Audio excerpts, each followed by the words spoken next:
In a quiet snow-covered town, a lonely old black woman was carrying her groceries home. On the street she saw a Hell's Angel and his little daughter being driven away by the neighbors. Despite everyone's disapproval, she opened her door to the father and child, even as the whole neighborhood turned against her. No one knew that disaster would soon strike, and the very man they had rejected would be the one to save them all.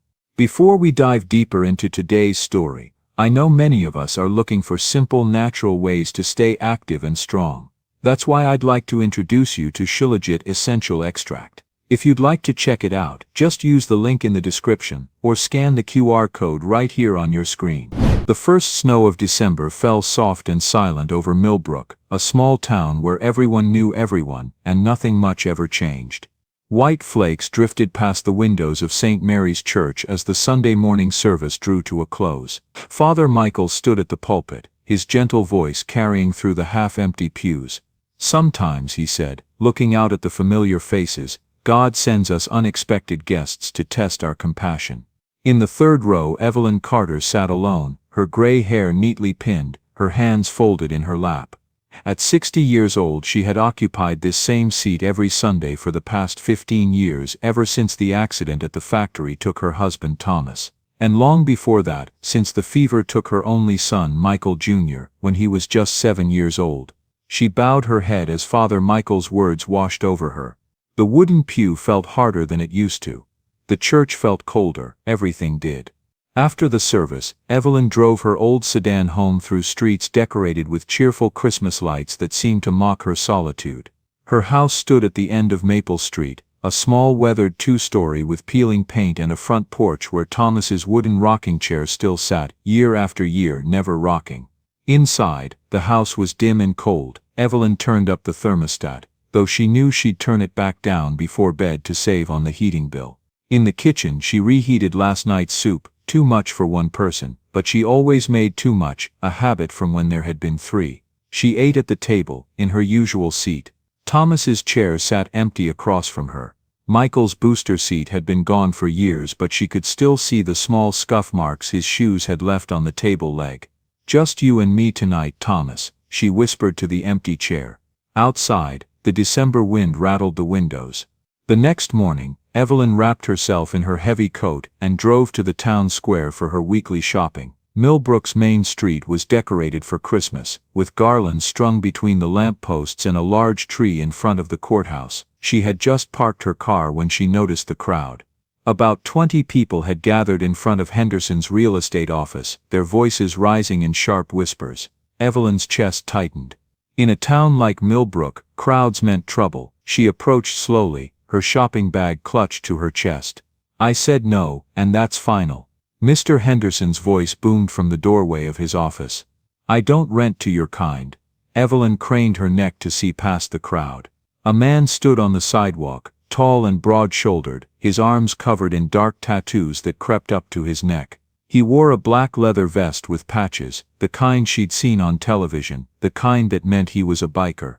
Hell's Angels, the largest patch read across his back. In his arms, he held a little girl, maybe 4 years old, with tangled blonde hair and a dirt-smudged face. She buried her face in her father's shoulder. "I can pay up front," the man said, his voice low and controlled. 3 months' rent, cash." "I don't care if you've got 3 years' rent," Henderson spat. "I know your type. You'll trash the place, bring your gang buddies around. We don't want that here." Mrs. Thompson, who owned the flower shop, stood at the front of the crowd, her arms crossed. "He's right, you know. This is a decent town, we have families here. Children." The little girl in the biker's arms lifted her head. "Daddy," she said softly, "are we gonna sleep in the park again tonight?" The man's jaw clenched. He adjusted his grip on his daughter and turned away without another word. The crowd began to disperse, muttering amongst themselves. Evelyn stood frozen on the sidewalk, her heart pounding. That little girl, that small voice asking about sleeping in a park. She remembered Michael Jr.'s voice, so similar, asking her once, "Mama, why is Daddy not coming home?" 3 days after the funeral, when he still didn't understand that gone meant forever, her feet moved before her mind could stop them. "Excuse me," she called out. The man stopped, his back still to her. Slowly he turned. Up close, Evelyn could see he was younger than she'd thought, maybe 35, with a weathered face and eyes that held too much sadness for someone his age. "Yes, ma'am," he said carefully.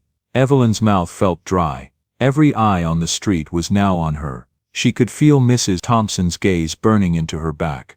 She began, then cleared her throat. "I have a room, a small one, if you don't mind it being small."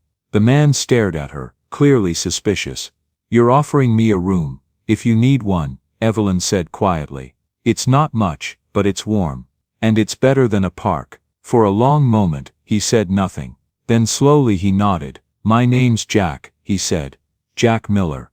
This is my daughter Lily."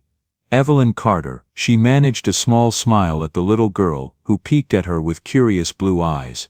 "Why don't you follow me home? We can discuss the details there." As Evelyn walked back to her car, she could feel the weight of the town's judgment pressing against her shoulders. She heard Mrs. Thompson's sharp whisper, "Has she lost her mind?" But when she glanced back and saw Jack Miller carefully buckling his daughter into the seat of his enormous Harley-Davidson motorcycle, adjusting her little helmet with such gentle care, Evelyn knew she'd made the right choice. Even if it was the choice that would change everything. Jack's motorcycle rumbled into Evelyn's driveway like rolling thunder, and within minutes, every curtain on Maple Street was drawn back with curious, suspicious eyes peering out. Evelyn pretended not to notice as she unlocked her front door. "It's not much," she said, leading Jack and Lily inside. "But it's clean and warm." The house smelled like cinnamon and old wood. Jack stood in the doorway, looking uncomfortable, as if he wasn't sure he was allowed to step on the worn carpet. "The room's upstairs," Evelyn continued, climbing the creaking staircase. "First door on the right. There's a bed, a dresser, and a small closet. The bathroom's across the hall." Jack followed, carrying Lily on his hip and a weathered duffel bag over his shoulder, apparently everything they owned in the world. The room was small, as promised, with faded floral wallpaper and a window that looked out over the snowy backyard. But the bed was made with clean sheets, and there was a small space heater in the corner. "It's perfect," Jack said quietly. Lily squirmed in his arms until he set her down. She immediately went to the window, pressing her small hands against the glass. "Daddy, look, there's birds. That's the bird feeder," Evelyn said. "I put seeds out every morning. You can help me tomorrow if you'd like." Lily's face lit up. "Really? Really?" Evelyn found herself smiling. A real smile, the first in longer than she could remember. Jack cleared his throat. "About the rent, ma'am." "Mrs. Carter, I meant what I said. I can pay up front." He reached into his vest pocket and pulled out a small velvet pouch. From it he produced a gold bracelet, delicate and clearly old. "This was my wife's. It's worth at least 1,000. You can hold it until—" "No," Evelyn said firmly. "I don't want your wife's bracelet." Jack's face hardened. "I'm not looking for charity. And I'm not offering it," Evelyn replied. "I'm offering a room for a fair price. $50 a week, paid when you can pay it. That bracelet stays with you. Your wife would want your daughter to have it someday." Jack stared at her, his expression unreadable. Then his shoulders sagged slightly, and Evelyn realized it was relief. "Thank you," he said, his voice rough. "You're welcome." Evelyn turned toward the door, then paused. "I usually have tea around 4. You're both welcome to join me. And there's leftover soup for dinner, if you're hungry." "We're hungry," Lily announced. Jack managed a small smile. "Lily, that's not polite." "It's fine," Evelyn said. "I always make too much anyway." That evening, for the first time in 15 years, Evelyn's kitchen table wasn't empty. Lily sat in the chair that had once been Michael Jr. Swinging her legs and slurping soup with the enthusiastic messiness of a 4-year-old. Jack sat where Thomas used to sit, eating slowly, cautiously, as if he still wasn't sure this was real. After dinner, Evelyn made hot chocolate, and they moved to the living room. Lily's eyes grew wide at the bookshelf in the corner. "You have so many books. Do you like stories?" Evelyn asked. "Yes, Daddy reads to me every night, even when we sleep in the truck." Jack's face flushed. "Lily, it's all right," Evelyn said gently. She pulled a worn copy of The Velveteen Rabbit from the shelf. "This was my son's favorite. Would you like me to read it to you? Lily nodded eagerly and climbed onto the couch next to Evelyn. Within minutes, she was curled against Evelyn's side, her eyes drooping as Evelyn's soft voice read about the toy rabbit who wanted to become real through being loved. Jack watched from the armchair, his expression complex, gratitude and pain mixed together. When the story ended, Lily was asleep. She's exhausted, Jack said quietly. We've been on the road for 3 weeks. She hasn't slept in a real bed since we left Nevada. What brought you to Millbrook? Evelyn asked, keeping her voice low. Jack was quiet for a long moment. I heard there might be work at the auto shop, and I wanted to find a place where we could settle. Lily needs stability. She needs to go to school, make friends, have a normal childhood. His voice cracked slightly. Not this. What happened to her mother? Evelyn asked gently. If you don't mind me asking. Sarah died when Lily was born. Jack stared at his hands, scarred, tattooed hands that handled his daughter with such tenderness. Complications. The doctors said it was rare, just bad luck. She was here 1 minute, and then he trailed off. I'm so sorry, Evelyn whispered. I promised her I'd take care of our baby, that Lily would have a good life. But, he gestured at himself, at the tattoos, the leather vest draped over the armchair. Look at me. Nobody wants to rent to a guy like me. Nobody wants to hire me for anything but manual labor that doesn't pay enough. And Lily deserves better. She deserves a father who loves her. Evelyn said firmly. That's what she deserves. And she has that. Jack looked up at her, his eyes suspiciously bright. Let me help you, Evelyn continued. I can watch Lily while you look for work. I miss having someone to care for. I can't ask you to. You're not asking. I'm offering. Evelyn smiled at the sleeping child. Besides, I think she and I are going to be good friends. The first week passed quietly. Too quietly. Every morning, Jack left early on his motorcycle, searching for work. He found odd jobs, helping at construction sites, fixing cars in back alleys, unloading trucks. He came home exhausted, smelling of motor oil and sweat, but he always had a smile for Lily. And every morning, after Jack left, Evelyn and Lily fell into a gentle routine. They fed the birds together. Evelyn taught Lily the names: cardinals, blue jays, sparrows. They made cookies, Lily standing on a step stool to help stir, getting flour everywhere. They read books, did puzzles, and drew pictures that Evelyn hung on the refrigerator. Grandma Evie, Lily called her now. Not Mrs. Carter, just Grandma Evie. The name made Evelyn's heart ache in the best possible way. But outside the warm bubble of the house on Maple Street, the town of Millbrook was not pleased. It started with whispers at the grocery store. Evelyn noticed people falling silent when she approached, then resuming their conversations in hushed tones after she passed. Then came the stares. Pointed, judgmental. Mrs. Thompson made her disapproval clear when Evelyn stopped by the flower shop to buy tulips for the kitchen table. I'm surprised to see you here, Mrs. Thompson said coolly, not meeting Evelyn's eyes as she wrapped the flowers. Given your house guest, Jack and Lily are lovely tenants, Evelyn replied calmly. Tenants, Mrs. Thompson's lips pursed. Is that what we're calling it? Evelyn, people are worried about you. That man is dangerous. Those people bikers, they're criminals. Everyone knows that. Jack is a father trying to provide for his daughter, Evelyn said, her voice sharper than intended. There's nothing criminal about that. You don't know what he's done, what he might do. Mrs. Thompson leaned forward, lowering her voice. I'm saying this as a friend, Evelyn. You're putting yourself in danger, and people are talking. Let them talk, Evelyn said, taking her flowers and leaving. But the talking got worse. At church the following Sunday, the pew beside Evelyn remained conspicuously empty.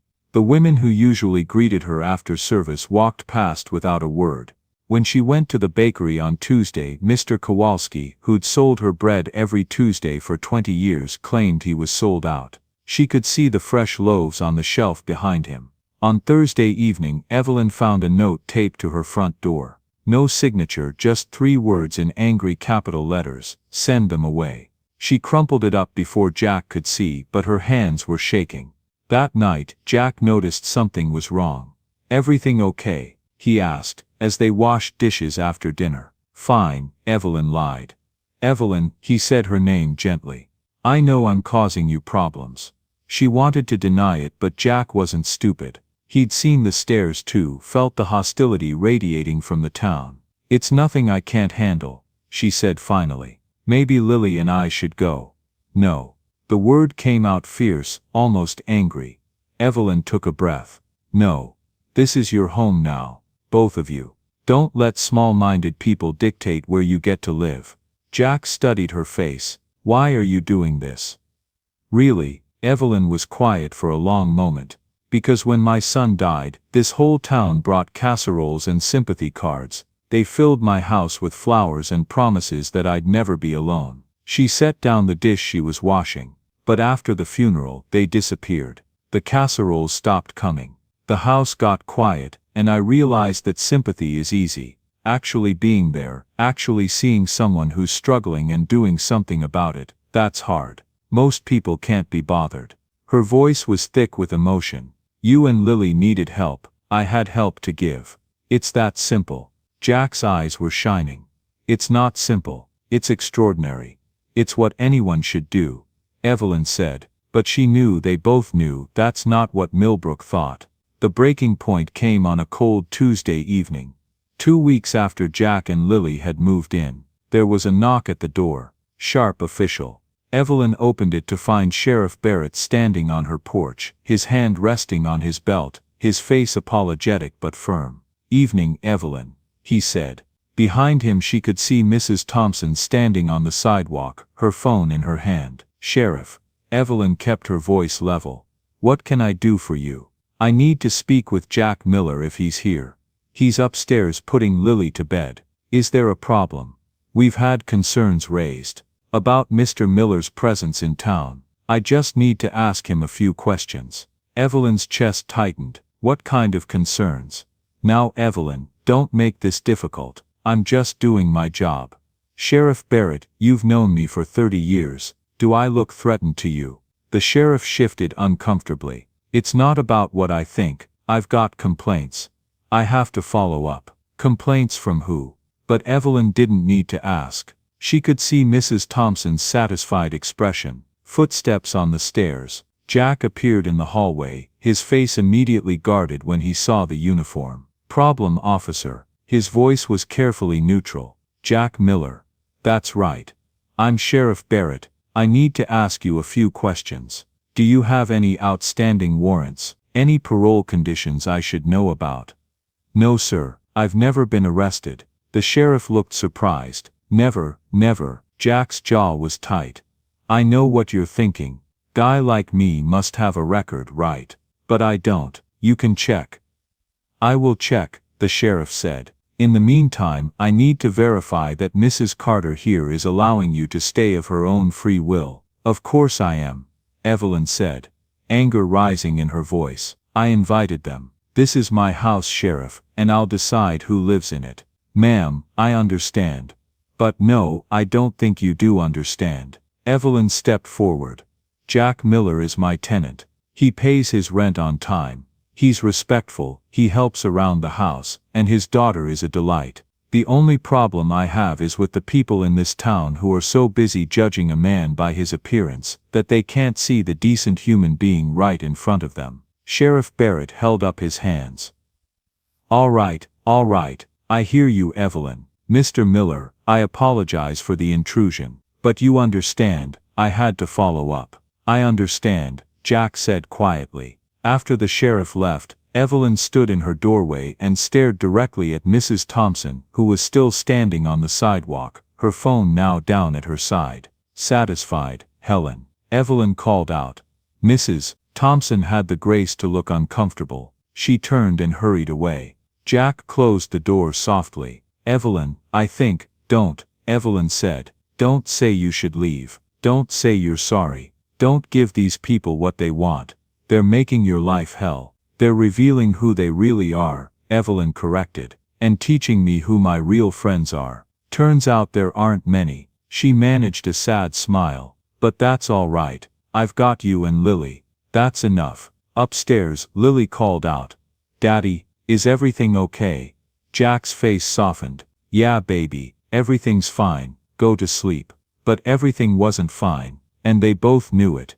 3 days later, everything changed. It was a Friday night, unseasonably cold, with a bitter wind that cut through layers of clothing. Evelyn was in the kitchen making dinner, a pot roast, because Jack had finally gotten steady work at McAllister's auto shop, and she wanted to celebrate. Lily was at the table coloring, and Jack was upstairs fixing the leaky faucet in the bathroom. Then the sirens started. Loud, close, getting closer. Evelyn went to the window. Fire trucks were racing down Main Street, their lights painting the snow red and white. "Must be bad," Jack said, appearing in the kitchen doorway. The sirens multiplied. Police cars now, and ambulances. Evelyn's stomach knotted. In a town like Millbrook, this many emergency vehicles meant something terrible had happened.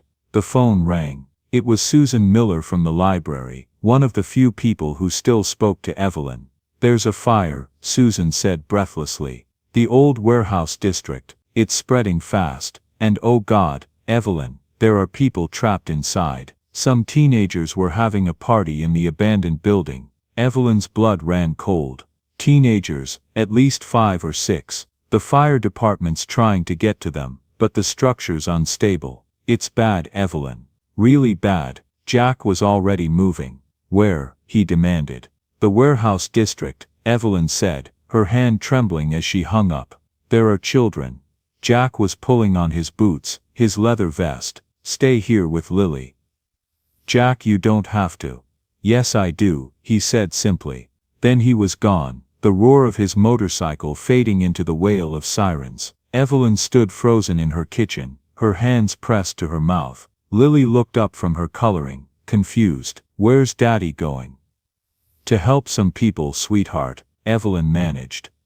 Let's say a prayer for him." She knelt down beside Lily's chair, and took the little girl's hands. Together they prayed, something Evelyn hadn't done with such desperate fervor since the night Thomas died. The warehouse district was chaos. Fire had engulfed the old Murphy building, flames shooting through broken windows and licking at the night sky. The heat was intense even from across the street, where a crowd had gathered behind the police barricades. Jack pushed his way through, his eyes scanning the scene. Firefighters were shouting, directing water at the flames, but it was clear they were losing. The building was old, full of dry wood and years of accumulated debris. It was burning like kindling. "Stand back." A police officer tried to stop Jack. "Civilians need to stay, there are kids in there." Jack interrupted. "The fire department's handling it. Are they getting them out?"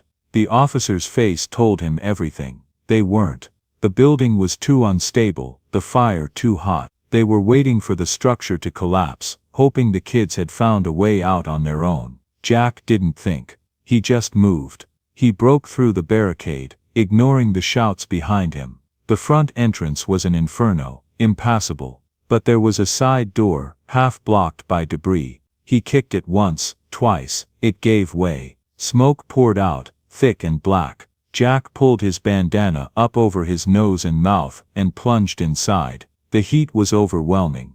The air was poison. Jack could barely see 3 feet in front of him. "Hello?" he shouted. "Anyone here?" A scream. Faint, somewhere to his left. He followed the sound, crawling now because the smoke was thicker near the ceiling. His eyes were streaming, his lungs burning. There in the corner, huddled behind a collapsed shelf, 3 teenagers, 2 boys and a girl, coughing, terrified. "We can't get out," one of the boys sobbed. "The stairs collapsed." "Come on," Jack rasped. "This way." "Stay low." He led them back toward the side door, one hand on the wall to guide him. The building groaned around them, the fire roaring like a living thing. They made it outside. The teenagers collapsed on the sidewalk, gasping. Paramedics rushed forward. "There's more?" Jack grabbed a firefighter's arm. "How many more?" "2 more kids. But the building's coming down any second."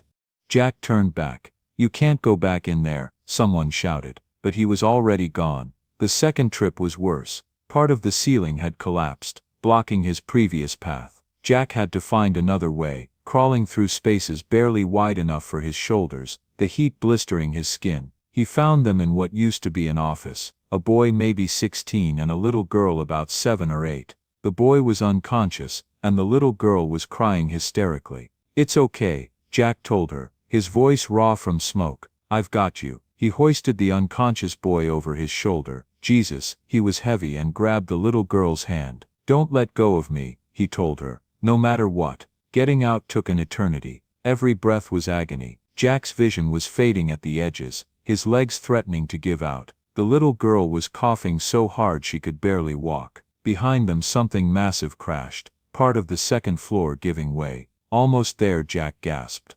"Come on, sweetheart, just a little further." And then they were out. Fresh air hit Jack's face like a miracle. He collapsed on the pavement, still holding the little girl's hand, the unconscious boy beside him, hands pulled at him. Paramedics, firefighters. Someone put an oxygen mask on his face. "You're insane," a firefighter was saying, but he was grinning. "Completely insane, and a goddamn hero." Jack couldn't respond. He was coughing too hard, his entire body shaking. The little girl was crying. My brother, okay? He's breathing," a paramedic assured her. "You're both going to be fine, thanks to this man." Through the crowd Jack saw a face he recognized. Mrs. Thompson, standing behind the barricade, her phone held up. She'd been recording the whole thing. Evelyn's phone rang at 9:47 p.m. "Mrs. Carter," an unfamiliar voice. "This is Millbrook Memorial Hospital. We have a Jack Miller here. He's asked us to call you." Evelyn's world tilted.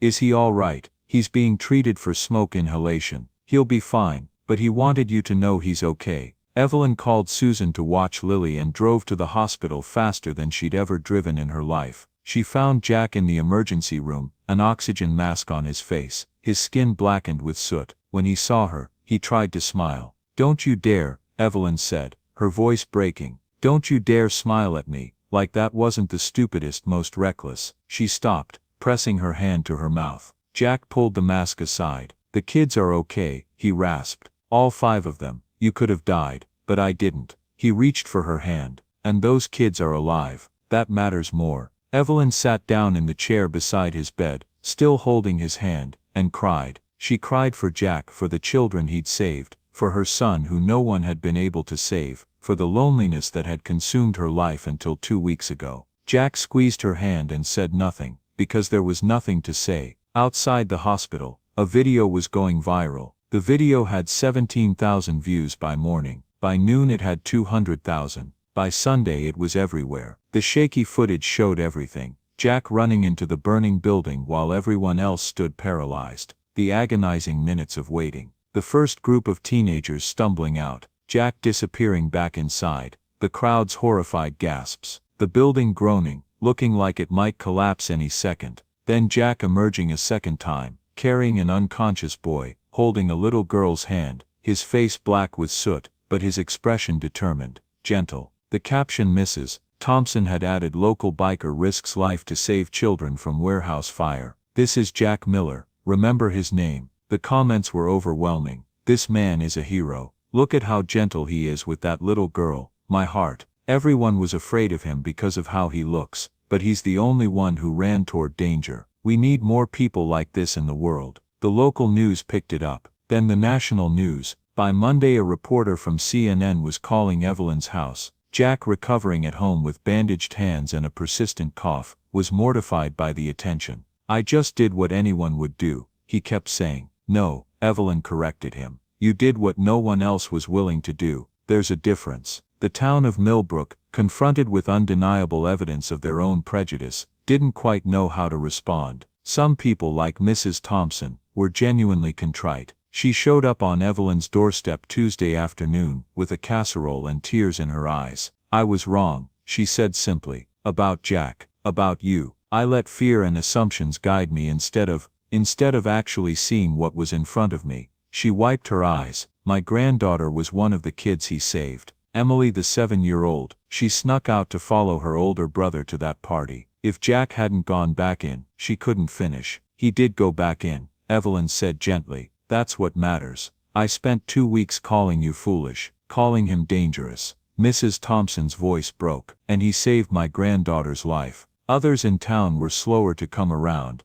embarrassed by their own behavior, but not quite ready to admit they'd been wrong. They nodded at Jack on the street now, instead of crossing to avoid him. Small gestures, but meaningful. But the biggest surprise came on Saturday morning. Evelyn was in the kitchen with Lily, making pancakes when they heard it. A low rumble growing louder, the distinctive sound of multiple motorcycles. She went to the window and her jaw dropped. Riding down Maple Street was a convoy of bikers, at least 20 motorcycles, all Harley-Davidsons, all bearing the Hells Angels insignia. The whole neighborhood came out to watch, alarm on their faces. More trouble, they thought, more danger. But when the bikes parked in front of Evelyn's house, and the riders dismounted, the first thing they did was remove their helmets respectfully. The leader, a massive man in his 50s with a gray beard and kind eyes, walked up to the porch where Jack had emerged. Stunned. "Reaper," Jack said. "Brother," the man replied, and pulled Jack into a fierce hug. "We heard what you did, wanted to come pay our respects. You didn't have to."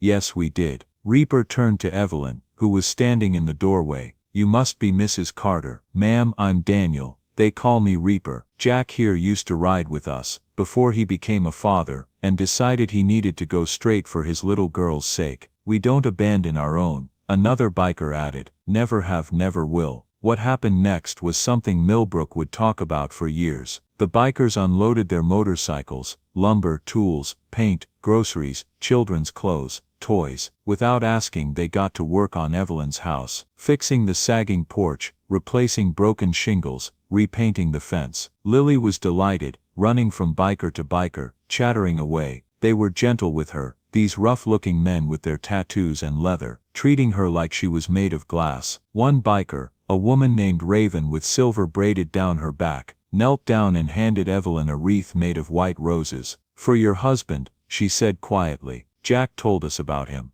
About your son too. This is for them, and for you taking care of our brother when he needed it most." Evelyn's eyes filled with tears. "Thank you," she whispered. Slowly, cautiously, the people of Millbrook began to emerge from their houses. They watched the bikers work, watched them laugh with Lily, watched how respectful they were, how organized, how kind. Mrs. Thompson was the first to approach. She carried a pitcher of lemonade. "I thought, maybe you all would like something to drink," she said nervously. Reaper smiled at her. "That's mighty kind of you, ma'am. Thank you." That broke the ice. More neighbors came forward. Someone brought sandwiches. Someone else brought coffee. The teenage boys Jack had saved from the fire showed up with their parents, wanting to thank him in person. Emily, Mrs. Thompson's granddaughter, ran straight to Jack and threw her arms around his legs. "You saved me," she said, looking up at him with huge eyes. "You're my hero." Jack crouched down to her level, his face soft. "You're very brave, Emily. You stayed calm in there. That helped me find you." "I was scared," she admitted. "Being brave doesn't mean not being scared," Jack told her gently. "It means being scared and doing the right thing anyway." Emily's father, a man named David Thompson,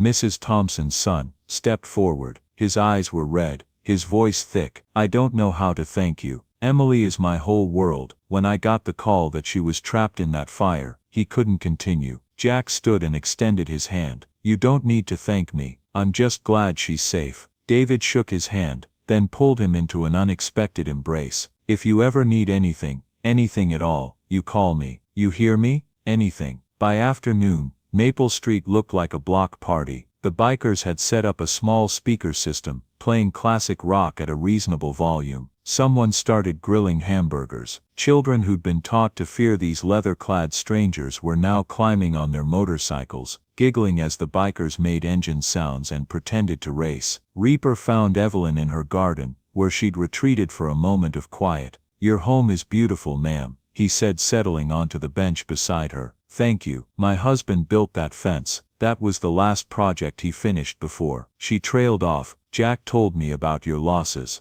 I'm sorry." Evelyn nodded. "When Jack and Lily came into my life, I thought I was helping them. But really they helped me. This house has been so quiet for so long. Now it's full of life again." Reaper smiled. "Jack's a good man. Always has been. People see the vest, the tattoos, and they think they know the whole story. But they don't know that Jack spent 3 years taking care of his dying mother before she passed. They don't know he's never touched drugs, never hurt anyone, never even gotten a speeding ticket. Why did he join the Hells Angels? Evelyn asked. Because when his father beat him bloody and threw him out at 16, we were the ones who took him in, fed him, gave him a place to sleep, taught him how to fix bikes so he could make an honest living. Reaper's voice was firm. People think we're all criminals. Some clubs, sure, they've got bad elements. But our chapter? We're mostly veterans, mechanics, fathers. We ride for charity. We escort abused kids to court so they don't have to face their abusers alone. We do toy runs every Christmas. I didn't know that,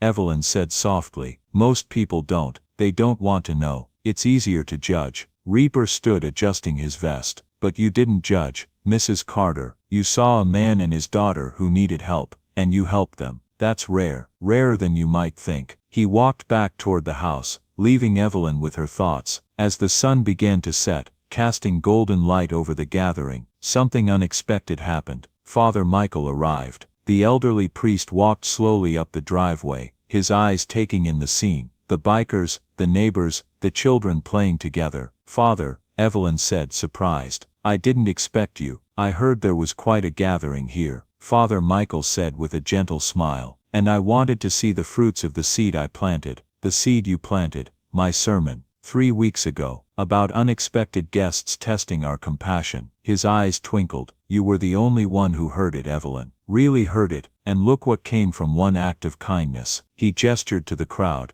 Mrs. Thompson laughing with Raven about something. David Thompson helping Jack carry wood. Emily sitting on Reaper's enormous shoulders, giggling. You brought this community together, Father Michael continued. Not through judgment or fear, but through love, through seeing the humanity in someone everyone else had dismissed. I just did what was right, Evelyn said. Exactly. The priest squeezed her hand. You did what was right, even when it was hard, even when it cost you. That's the definition of faith in action. As darkness fell, someone lit the fire pit in Evelyn's backyard. The crowd gathered around, and someone started telling stories. The bikers shared tales of their rides across America, the places they'd seen, the people they'd met. The townspeople shared their own stories, slowly at first, then with growing warmth. 3 months later, Evelyn's garden was blooming. She knelt in the dirt, showing Lily how to plant tomato seeds, while Jack worked on building a small greenhouse against the side of the house. Like this, Grandma Evie? Lily asked, carefully pressing a seed into the soil. Perfect, sweetheart.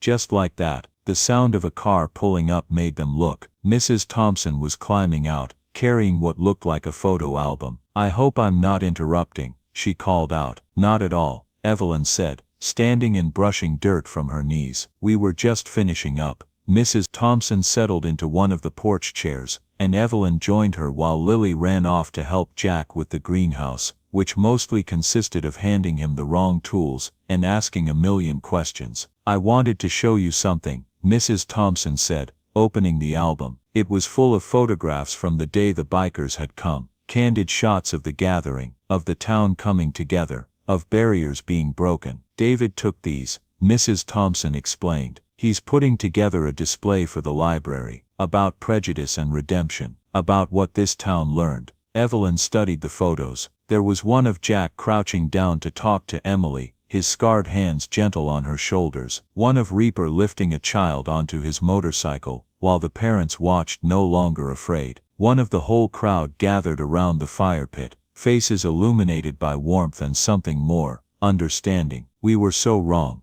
Mrs. Thompson said quietly. All of us. We saw the leather and the tattoos, and we assumed we knew the whole story, but we didn't know anything. You were afraid, Evelyn said. Fear makes us do foolish things. It does. Mrs. Thompson paused. But you weren't afraid. Why? Evelyn thought about that. Because I'd already lost everything I could lose, my husband, my son. For years I was just existing, going through the motions. She looked over at Lily, who was now covered in sawdust and laughing. And then they came into my life, and suddenly I had a reason to wake up in the morning again. I wasn't going to let fear take that away from me. Mrs. Thompson wiped her eyes. You saved them, you know. But I think they saved you too. Yes, Evelyn agreed softly. They did. That evening, as the sun set in shades of gold and pink, the three of them sat on the porch together, Jack in Thomas's old rocking chair, which he'd finally fixed and made his own, Lily between them, reading a book, and Evelyn in her chair, knitting a blanket. It was an ordinary moment, the kind of moment that happens in families all over the world, every single day. But for Evelyn Carter, who'd spent 15 years eating dinner alone at a table set for three, who'd lived in a house full of ghosts and silence, this ordinary moment was everything. Grandma Evie. Lily looked up from her book. Will you always be here?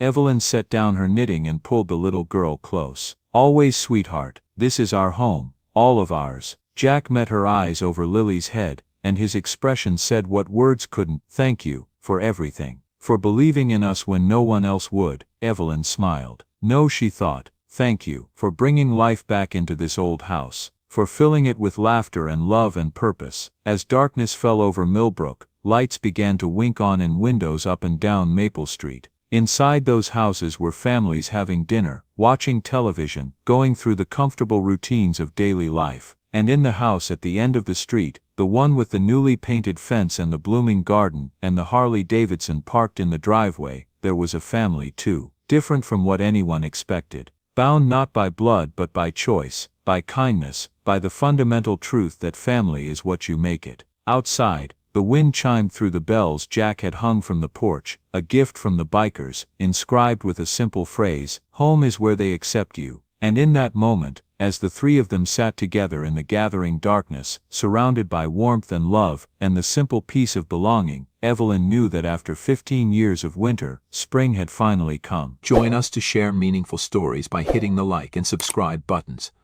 Don't forget to turn on the notification bell to start your day with profound lessons and heartfelt empathy.